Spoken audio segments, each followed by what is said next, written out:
बख्तावर की अगले एपिसोड में आप देखेंगे कि नज़र साहब की बेगम नज़र साहब को कहेंगी कि बख्तावर पर पूरे मोहल्ले की औरतें बातें कर रही हैं कि उसका चाल चलन ठीक नहीं है, और जब भी मोहल्ले की औरतों ने उनके घर चक्कर लगाया है बख्तावर वहाँ पर मौजूद नहीं है। जिस पर नज़र साहब बख्तावर की तारीफ़ें करेंगे और उन्हें कहेंगे कि बख्तावर ऐसी लड़की नहीं है, वो मुझे शरीफ और सुलझे हुए लोग लगते हैं। बख्तावर की तारीफ़ नज़र साहब की बेगम को बिल्कुल भी नहीं भाएगी और वो नज़र साहब को कहेगी कि कहीं ऐसा तो नहीं है आप इतनी तारीफ़ें कर रहे हैं बख्तावर की और बख्तावर के घर आप ही रिश्ता लेके ना पहुंच जाएं।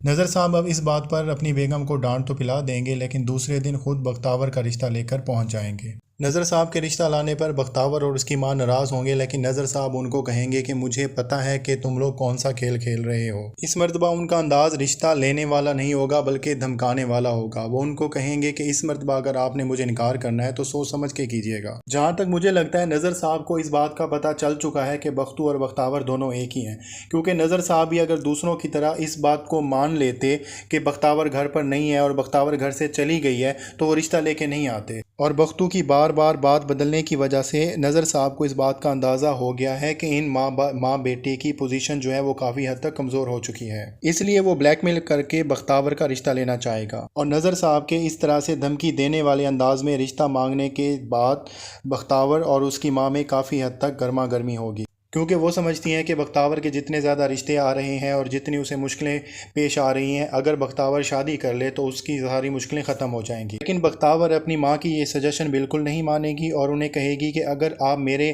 ख्वाबों को पूरा करने में मेरी मदद नहीं कर सकती तो उसमें रोड़े भी मत अटकाएं, क्योंकि बख्तावर फ़िलहाल शादी नहीं करना चाहती, वो आगे पढ़ना चाहती है और अपने बलबूते पर वो कुछ ना कुछ बन के दिखाना चाहती है। लेकिन उधर बख्तावर की माँ को भी ये डर है कि बख्तावर का अंजाम भी उसकी बहन जैसा ना हो, कहीं उसका बाप बख्तावर को ढूंढता हुआ इधर ना आ जाए और बख्तावर का रिश्ता भी कहीं ऐसी वैसी जगह पर तय ना कर दिया जाए। उधर शीदा भी बख्तू को धमकियाँ देगा और उसे कहेगा कि तुम लोग जो गेम्स खेल रहे हो मुझे समझ आ गई है और तुम्हें मेरे सामने झुकना ही पड़ेगा। जिस पर बख्तू से जवाब देगा कि ये सर किसी के सामने भी नहीं झुकता, चाहे जो बंदा जितनी गेम्स भी खेल ले।